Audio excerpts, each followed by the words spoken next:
His divine grace, Sri Bhaktivedanta Swami Maharaj, Philip Burbank, for Prahladananda, Haribol, glories to the song devotees, all glories to Shri Guru and Shri Gauranga. Om Jagannath Gananjana Salakaya, Chaksurmalitam Yena, Tasmai Shri Guruve Namaha, Shri Chaitanya Manobishtam, Stavitam Yena Bhutale, Swayam Rupa Kadamayam, Hadati Swapadantikam, Vandeham Shiguro, Shiratavadakamalam, Shigurum Vaishnavam Scha, Shirupam Sarvadatam, Sahagana Raganatam, Vitam Tam Sajivam, Sarvaitam Savadutam, Vrajana Saitam, Krishna Chaitanya Devam, Shri Radha Krishna Padam, Sahagana Lalita, Shiva Sakan Vitam Shah.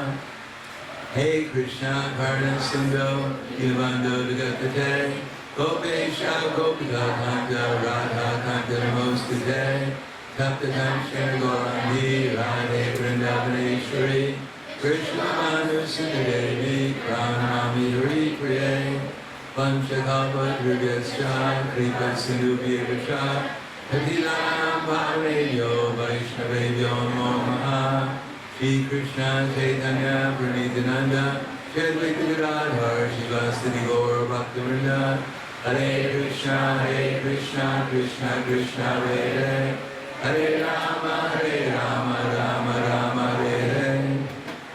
Om Namo Bhagavate Vasudevaya. Om Namo Bhagavate Vasudevaya. Om Namo Bhagavate Vasudevaya. Om Namo Bhagavate Vasudevaya. Om Namo Bhagavate Vasudevaya. Om Namo Bhagavate Vasudevaya. Hare Krishna. It's nice to see Lord Jagannath and Lord Baladev and Srimati Subhadra Devi. They're always so blissful, and anyone who comes in contact with them also becomes blissful. The first time I saw Lord Jagannath was in 1968 when I was visiting the Buffalo Temple. The Buffalo Temple was around at that time, the whole area was maybe 1/4 of the size of this room. And on the first floor, when you go into the temple, because they had a temple, kind of a temple, they had a bookshelf. There's a bookshelf when you enter. It was a very small room, just between him and the altar, where the altar starts. That was the size of the temple. And when you enter into it, the first thing you saw was a bookshelf, and on the bookshelf was smaller deities of Lord Jagannath, Lord Baladev, and Srimati Subhadra Devi.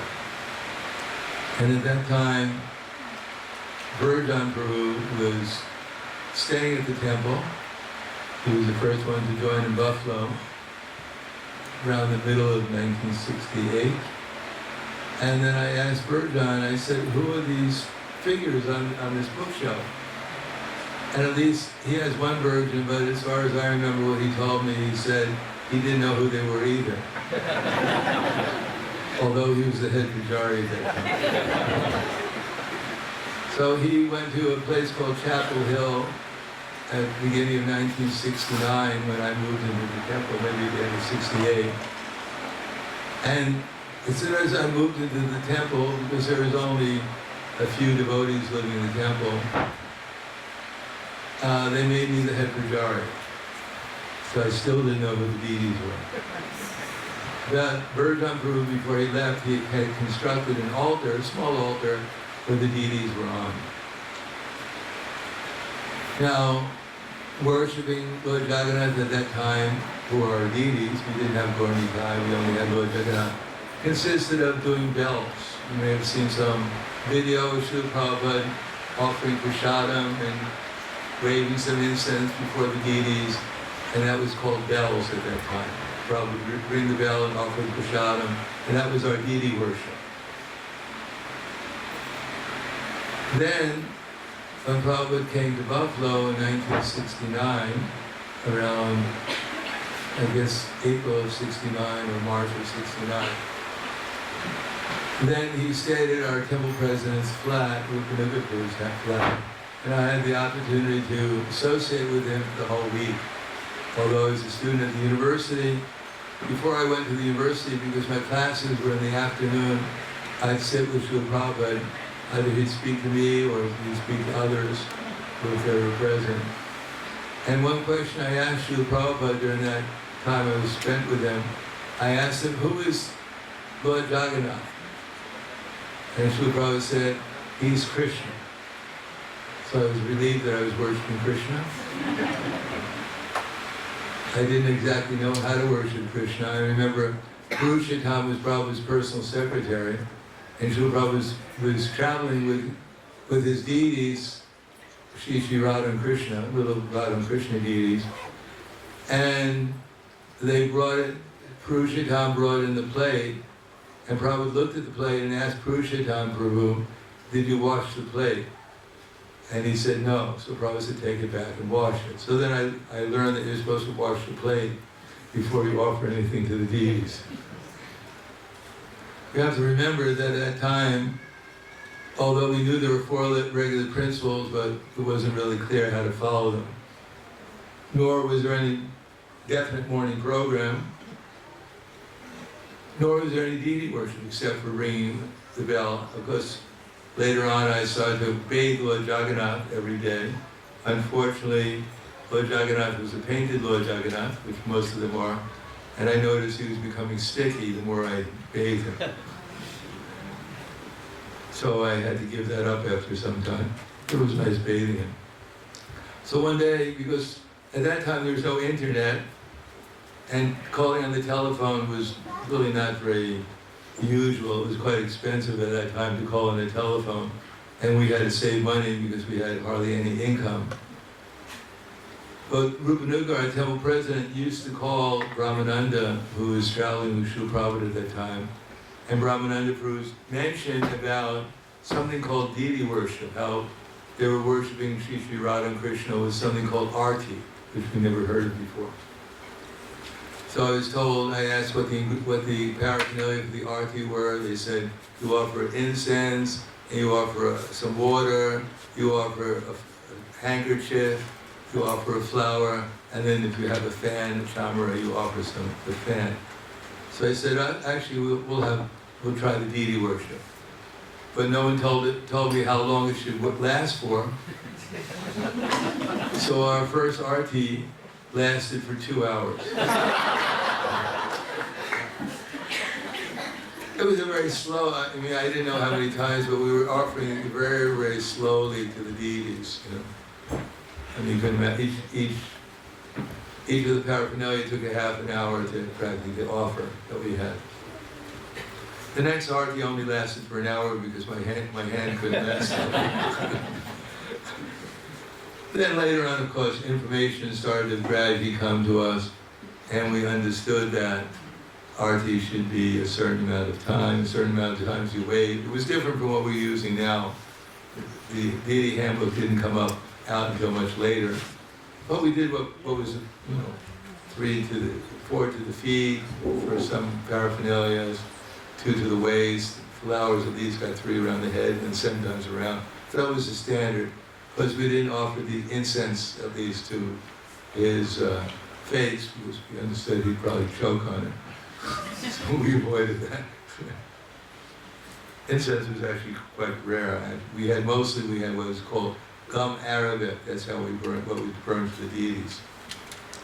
In any case, when Prabhupada was there, and I asked him who Lord Jagannath was, and he said it was Krishna, and then he told me about Rath-Yatra they have every year in Jagannath Puri. And after saying something about the Rath-Yatra in Jagannath Puri, then he stopped. He was about to say, well, you don't have to worry about Rath-Yatra, but I saw internally he was speaking to Krishna, and then he stopped and said, that's okay. And that year we had Rath-Yatra in Buffalo. We didn't have carts, we had a palanquin, and we put the deities on the cart, and we took them downtown, and we had a parade with the deities downtown. So that was our Rath-Yatra, first Rath-Yatra in Buffalo. So Lord Jagannath is very merciful. As we know the story of Lord Jagannath, there's different stories of how Lord Jagannath became Lord Jagannath, how Rohini Devi, who is present both in the pastimes of Krishna and Vrindavan, when Krishna and Balaram were children in Vrindavan, and later on she went to Dwarka. So she knew Krishna's childhood pastimes, but she was present there personally. So one day she was narrating to the queens Krishna's childhood pastimes, and Krishna came by and he put his ear to the door to listen. And he became so ecstatic that the limbs of his body withdrew into his body, and his hands and legs withdrew, and he had this big smile on his face, and he looked like Lord Jagannath, as we see now. So Lord Jagannath, our Lord Jagannath, is Krishna hearing the pastimes of Rohini, of Krishna as a childhood, being narrated by Rohini Devi in Dwarka, feeling separation from Krishna, from himself in his pastimes in Vrindavan. And similarly, when Lord Baladev saw Krishna in that particular state, he was wondering what's going on, so he put his ears to this door also to hear what Rohini Devi was telling the queens of Dwarka, and he became so ecstatic that the limbs of his body also withdrew into his body, and he got this big smile, which is eternal. Similar thing happened to Srimati Subhadra Devi. So they're completely ecstatic, feeling separation from Krishna's pastimes in Vrindavan, and they're eternally like that. Of course, there's the other story of Vishwakarma, who was asked to carve the deities of Lord Krishna, because Vishwakarma is like the engineer of the universe. He's the best carver, he's the best artist in the universe, best creator. So he said, that's all right to the king, that I'm willing to do it, but as long as you don't interfere with my carving. So he was carving, the sounds were going on, the king was getting in. And finally he decided, this has been going for days and days and days, let me find out what Vishwakarma is doing. So he entered, and Vishwakarma disappeared, and the form of Krishna, Lord Baladev, Subhadra Devi are as is now. Supposedly unfinished, but actually we understand that they're perfect. Therefore, Lord Jagannath was introduced within our society at an early stage. Later on, Prabhupada also emphasized more Gaur Nitai, because through Gaur Nitai we can understand more easily Krishna's separation from the devotee separation, especially from Krishna's pastimes in Vrindavan. So through our parampara, Srila Prabhupada, gradually he introduced deity worship into the society, and one of the deity worship is one of the 5 essential activities of pure devotional service. Essential in the sense that, as it says in the Nectar Devotion, that even a neophyte devotee, if he takes seriously and concentrates on one of these 5 powerful activities, he can experience bhava, or ecstasy. So the first one is chanting the holy name. And all our deity worship is centered around chanting the holy name. Just like they had this nice kirtan here, bhajan going on in honor of Lord Jagannath's Snana Yatra. So that's the most essential process in this age, because it's our opportunity to not only see Krishna with our material eyes, to the best we can, but also directly associate with the original form of Krishna in the form of sound vibration, which is actually non-different from Krishna's original form in Goloka Vrindavan. Now, in the proportion that we realize it, that's what our society is meant for, to empower us so that we can come to the platform of experiencing that there's no difference between Krishna and his name, and actually get Krishna's direct darshan simply by chanting Hare Krishna.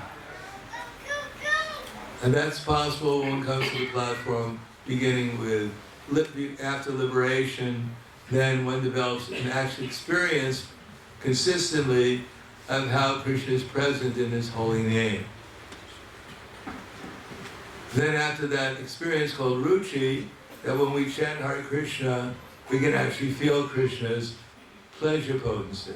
Because Krishna, he's pleasure himself, and he emanates pleasure. Similarly with Srimati Radharani or Lord Balaram, they're all the residents of Vrindavan, Shriyat Kanda, Kanda, Parama Purusha, Kalpatara Rivo, Kuma Bhumis Chintamani, Kayami Amritam.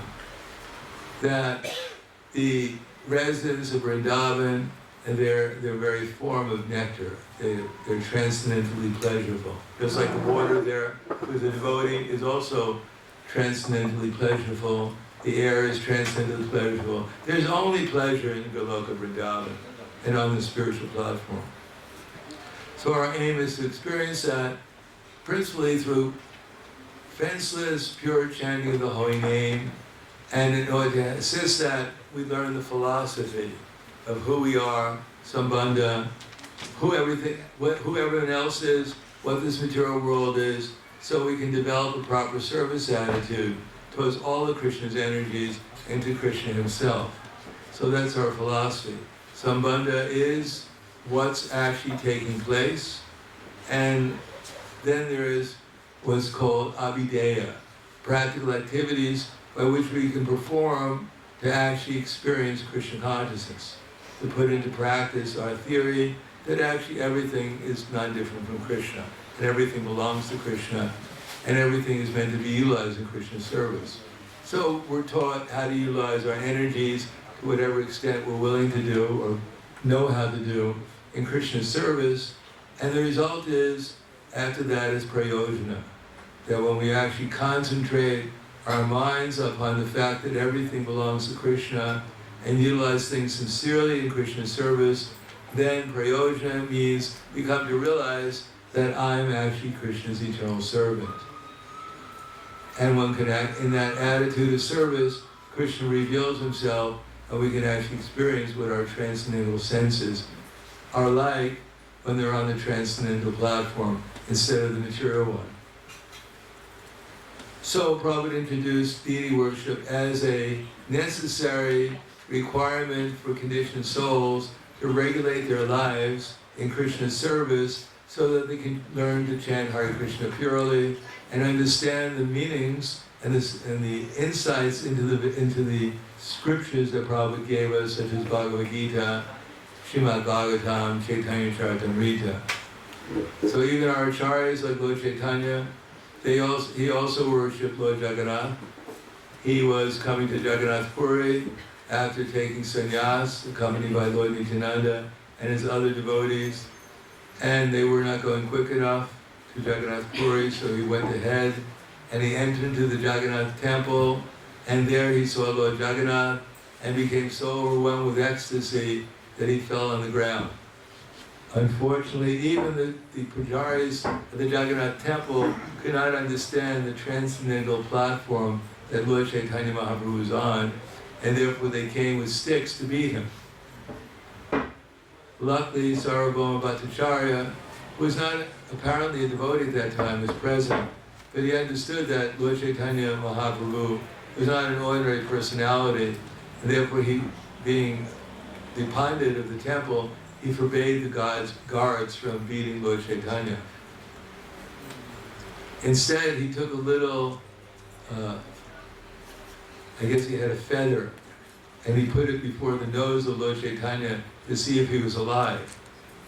And he noticed that actually the feather began moving a little bit. So he understood that this is a devotee on the platform of Mahabhava, transcendental, the topmost ecstasy, although he did not understand that Chaitanya Mahaprabhu was the Supreme Personality of Godhead, but he recognized him as a great Mahabhagavad devotee of Krishna.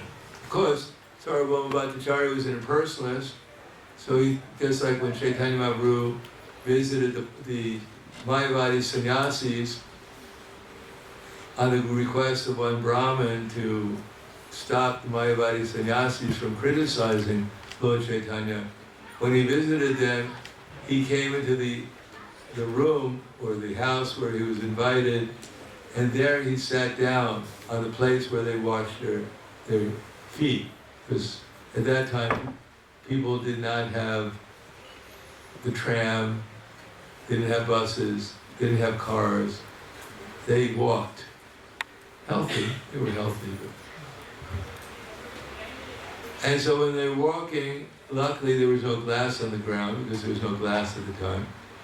Luckily there was no nails on the ground, because there are no nails. So they could walk on the ground relatively safely, but they also got the dust on their feet. And so before they entered into a house, they'd wash their feet. And so Chaitanya Mahaprabhu sat down on that ground, on that place in the house where they washed their feet. So although Prahladananda Saraswati was criticizing Lord Chaitanya Mahaprabhu for being a sentimentalist and chanting Hare Krishna, still he saw that this is a sannyasi, he must be depressed. So let me go and help him.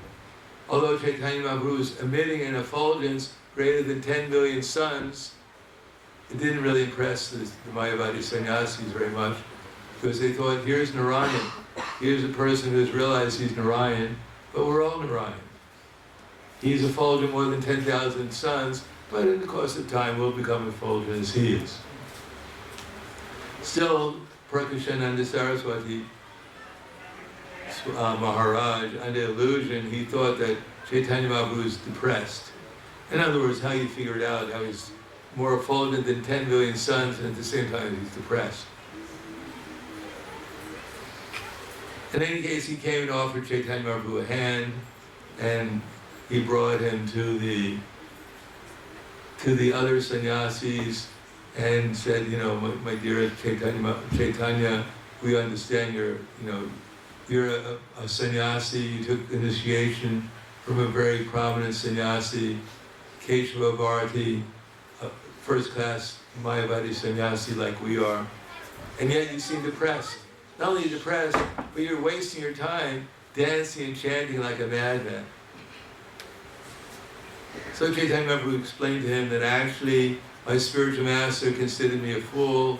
He said I couldn't study Vedanta, that I should just chant Hare Krishna. So I started to chant Hare Krishna, and immediately there were symptoms of ecstasy on my body. I was shivering in ecstasy, my hair was standing on end, and my spiritual master said, very good, very nice, you're doing all right.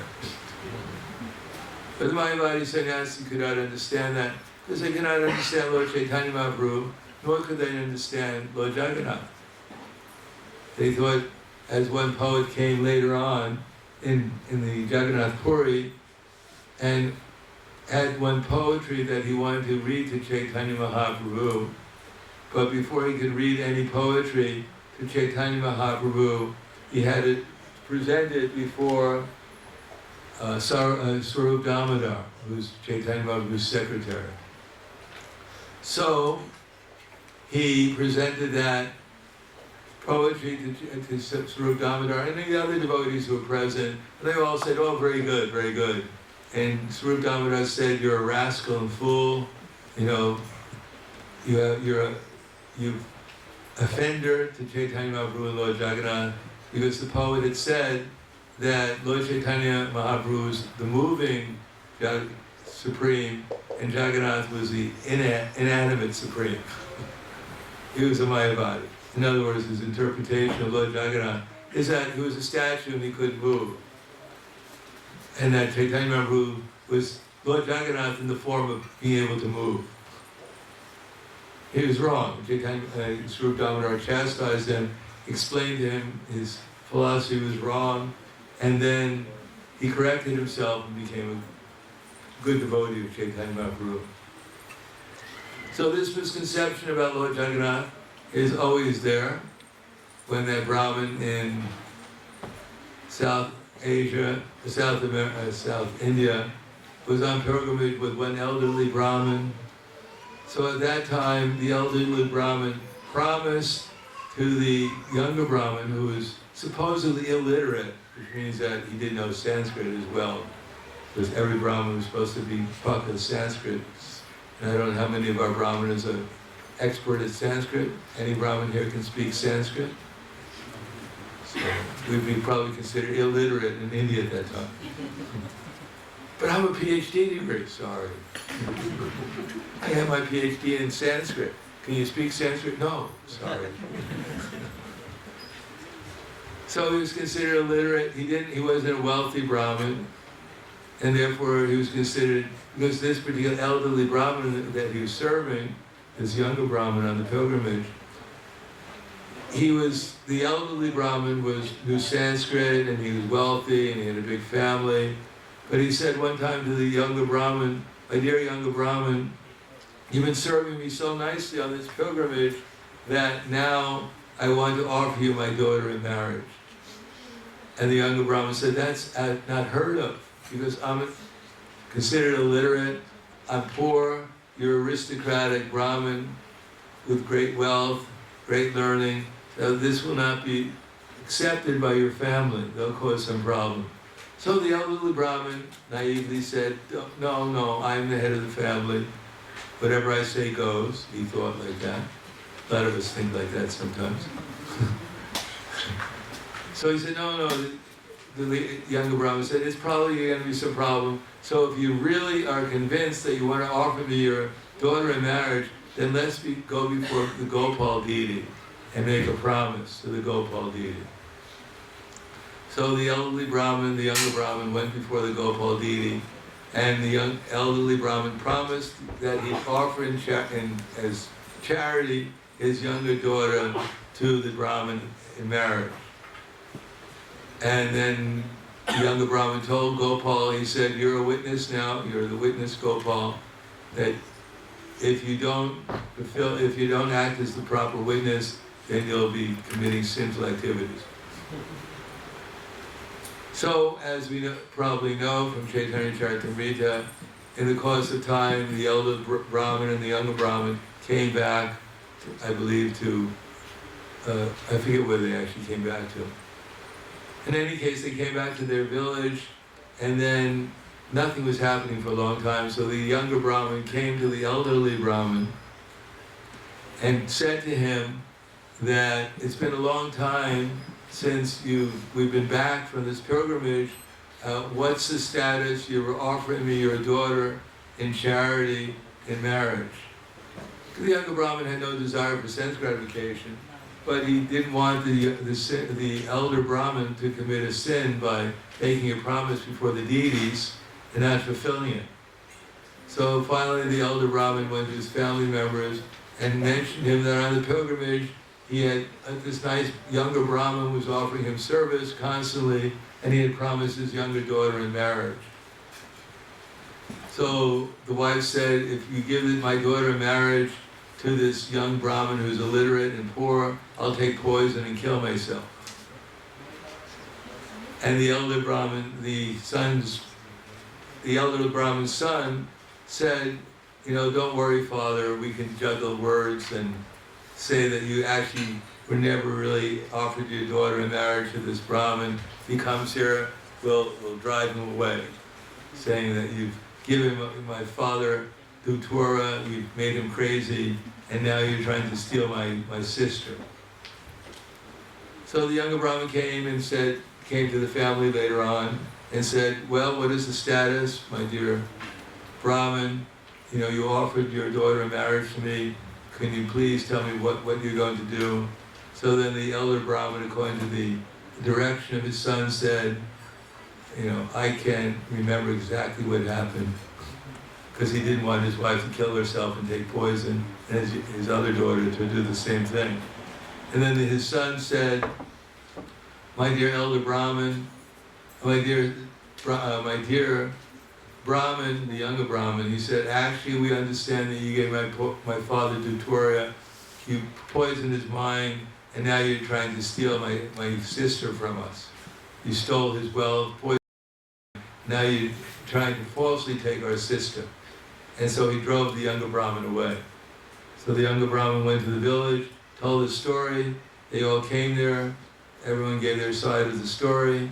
The elder Brahmin said, I can't remember exactly what happened. The younger Brahmin said, he's only doing this because his family members are objecting and they're menacing him, and therefore he can't really tell the actual story. But I have a witness. I have Gopal, he's the witness. So he can come and testify. So Gopal was all the way in Vrindavan, I believe, and the elderly Brahmin agreed, the younger Brahmin agreed, everyone agreed, yes, if Gopal can come here as a witness, everything will be okay. So the younger Brahmin went back to Vrindavan, saw Gopal there, and said, Gopal, the elder Brahmin had promised that he'd give his daughter in charity, but he can't fulfill that promise because of the objections of his family. So I'm requesting that you come with me and act as a witness so that you can say that this young elder Brahmin had actually testified before you that he would offer his daughter in charity.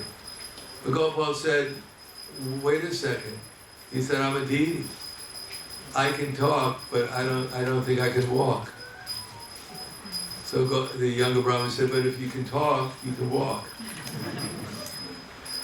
So Gopal thought about it and said, yeah, that makes perfect sense. So he said, you go ahead. And he said, first of all, well, first I'll come in my four-armed Narayan form and give testimony. But the younger Brahmin said, no, if you do that, no one will believe you. You have to come personally in your form as Gopal. If you don't do that, if you don't act as a witness properly, then you'll get sinful reactions for it. So Gopal said, okay, you walk ahead and I walk behind. Every day you offer me 1 kilo of rice, but don't turn back. Because wherever you look at me when you turn back, that's where I'm going to stay. So they walked all the way back to Vidyanagara, which is where it took place.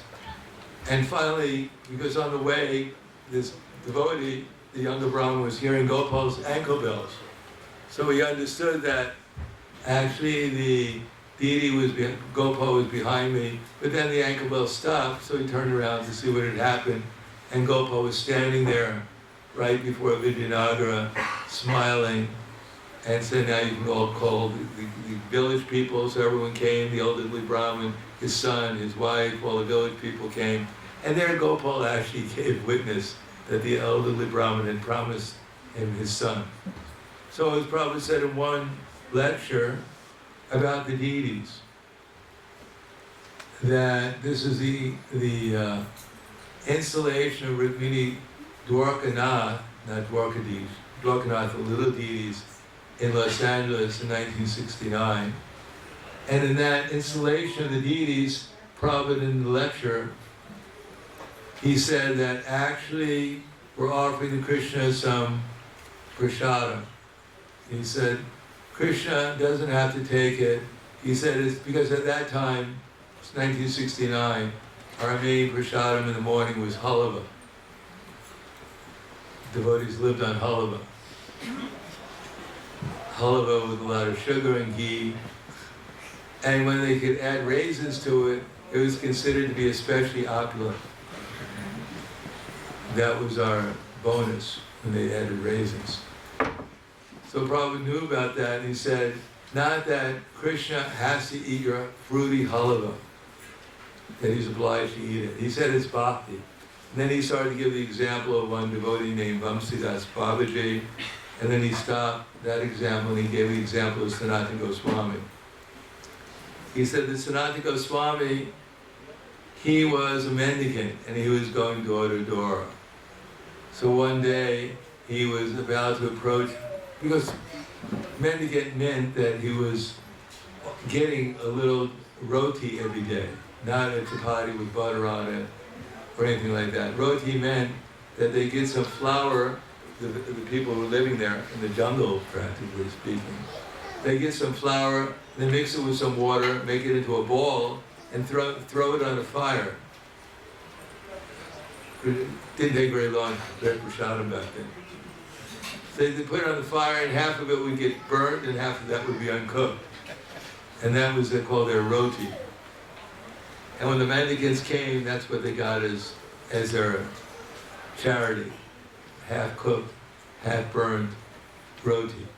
So Sanatana Goswami was going door to door as a mendicant doing madhukari, giving these half burnt, half uncooked rotis, and bringing them back to where he was living, which is underneath a tree. But one day, one Brahmin had a dream at night. This Brahmin was a very advanced devotee. He had a couple of sons, and he had Madan Mohan as a deity. But Madan Mohan acted also as his son. So sometimes Madan Mohan would go out and play with his sons. But that night he had a dream, this Brahmin, and in the dream he saw Madan Mohan coming to him and telling him that tomorrow this great saintly person, Sanatana Goswami, is going to come and he's going to do madhukari, but what I want you to give him is me in charity. Because you have two other children and he's all by himself. So it was very hard to disobey the orders of Madan Mohan, so the Brahmin reluctantly agreed to do that. So as scheduled, Sanatana Goswami came doing madhukari, begging the next day, and he was told that Madan Mohan wants to go and live with him. The Sanatana Goswami objected and said, actually I don't live in a very nice place. I don't think Madan Mohan would be very happy if he lived there. He's doing much better where he is now. But the Brahmin insisted, no, he told me, you have to do it. It's my order, it's my command, you have to do it. So Sanatana Goswami accepted Madan Mohan and put him where he's living. He put him on a branch of a tree because Sanatana Goswami was living underneath the tree. So time went on, and Madan Mohan was offering the dry roti, uncooked, half-burnt roti to Madan Mohan every day. And finally Madan Mohan couldn't take it anymore. And he started to complain. He said, Sanatana Goswami, every day all you're offering me is this half-burnt, half-cooked roti. Can't you even get some salt and put it on it? So Sanatana Goswami said, my dear Madan Mohan, he said, I'm an old man. I can hardly move. And whatever I get, I offer to you. Please accept it and don't complain. So Prabhupada said he had to accept it because the Bhakti was offering it to him love. And then Prabhupada said, but what is your value? And what is the value of the things that you have? It is nothing. And then Prabhupada said, the real thing is Bhakti. That Krishna kindly take, I brought this for you. I'm rotten and I'm fallen. And Prabhupada started to cry. Then that will do. Don't be puffed up. Always remember that you're dealing with Krishna. That is my advice to you. So although it appears to us, or somehow or another, whatever it appears to us, but actually Lord Jagannath, Lord Baladev, Srimati Subhadra Devi have personally come here to give us their association and to inspire us to take shelter of the Hare Krishna movement and become pure devotees and go back to the spiritual world and end this miserable material existence. So we should try to take advantage of that, try to understand beyond our present vision, beyond our present experience, who we're actually dealing with and try to follow the footsteps of a great personality such as Srila Prabhupada, full of love and devotion for Krishna, who brought Lord Jagannath all over the world, brought the mission of Chaitanya Mahaprabhu all over the world, even to a remote place such as Perth. I remember one time Prabhupada came to Atlanta, and there was Gaura-Nitai deities, and Prabhupada said that Gaura-Nitai, they've come to such a remote place in the world called Atlanta, Georgia, in America, to give us their mercy. And he started to chant Nitai Padakamala, or Sri Krishna Chaitanya, Doya Koramora, and he started to cry in ecstasy. So, if Atlanta, Georgia is a remote place in the world, in America, can you imagine what Perth would be considered? So Lord Jagannath has been so kind, he came here to accept our offering and our devotion to qualify us to go back to the spiritual world. So we should take advantage of that. We have Gaura-Nitai here, and we have, hopefully, you have deities in your house, whatever deities you have, give me a picture, and take advantage of that deity worship because we're directly serving Krishna in that way. And if we directly serve Krishna by doing regularly artis and especially chanting Hare Krishna, sitting down, as Prabhupada writes in the Bhagavad Gita, sitting down with our family in the morning and the evening, chanting Hare Krishna with our family, and offering prasadam to the deity, hearing Srimad Bhagavatam, Bhagavad Gita in front of the deities with our family, then we're sure to go back to the spiritual world with our family. Those who pray together, they go back to Godhead together. So thank you very much. It's very nice being here for Snana Yatra. Srila Prabhupada ki jai, Lord Jagannath, Lord Baladev, Srimati Subhadra Maharani ki jai, Swami Veda Bhaktivedanta ki jai, Srila Prabhupada ki jai, Gaur Premanande. His Holiness Prahladananda Maharaj ki jai. Any questions anybody has? Yes. Yeah. Go ahead.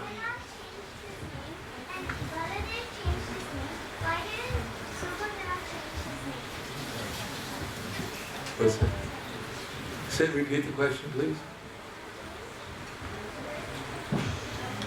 With a microphone there. If Jagannath changed his name and Baladev changed his name, why didn't Subhadra change her name too? Well, Subhadra has many names. Lord Jagannath has many names. Lord Jagannath is Krishna. He's also so many different incarnations. He has unlimited names. But he's Jagannath, he's the Lord of the universe in that particular form. And Lord Baladev, he has many names, as Garga Muni said. One of his names is Balaram, another is Sankarshan, one of them is Baladev. So these are not changing names, they're just names that were given to him in that particular form. And as far as Subhadra, she has many names too. She's also named as Durga and Preeti and so many different names. But here she's just Subhadra, auspicious Bhadra. Thank you. Yes.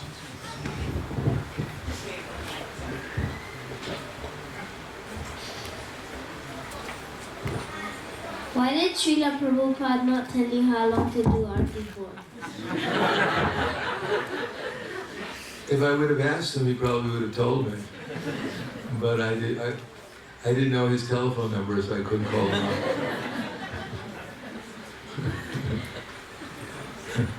Okay.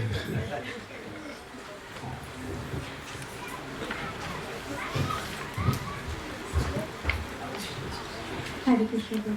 Hare Krishna Maharaj, thank you so much for the wonderful class. You mentioned Sambandh, Abhigyan and Prayojan.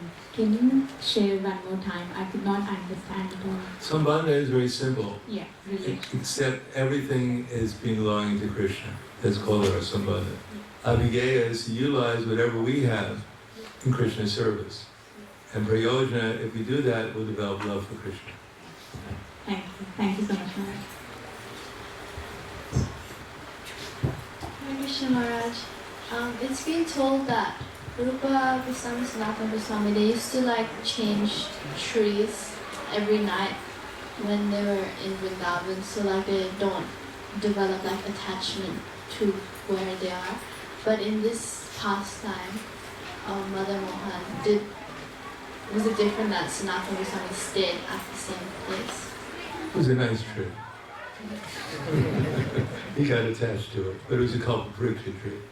So you can become attached to a Kalpavriksha tree because they're devotees too. Yeah, I don't know if they changed every night. They changed, but at that time at least they were doing preaching, so they were traveling a lot.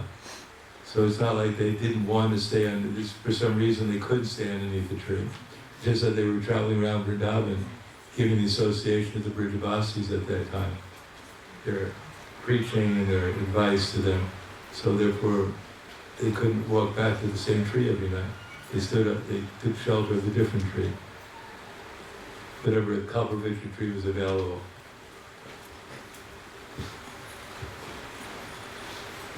Krishna Guru Maharaj and pronounced.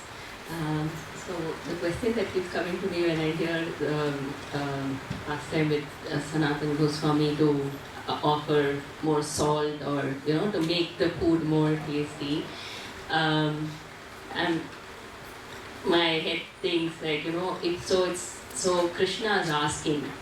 So isn't it that Krishna is asking for that somehow or other I should offer it? Yeah, Sanatana Goswami thought like that. And later on, there was a pastime where there was one merchant. He had a boatload of salt, and he was going to sell it, and he got stranded on the bank of the Yamuna. And Sanatana Goswami came by and said, "I'll pray to Madan Mohan to free your boat." So Madan Mohan freed the boat. He went, sold the salt, came back and gave Sanatana Goswami the money to build the Madan Mohan temple. And also he gave him a little salt to get to the bead. Thank you so much, Guru. So Krishna arranges everything. Any more questions? Maharaj, thank you so Thank much you. for Very good. sharing with us the hilarious way of how you got introduced to Jagannath worship. And also driving home the point that Jai Krishna Sai Jagannath and Sai God. So you made it very clear to us that Krishna is very, very personal. Jagannath is very, very personal. And if we offer our heart, if we love him with all our heart and devotion, then he reciprocates with us. Thank you so much, Maharaj, for this amazing class. We are very, very grateful to you. Move to Aarti, which is the next part of our program. You have a question, Prabhu? Okay. Sorry, sorry. How can we develop more and more love for Lord Jagannath? Give him some prasadam every day.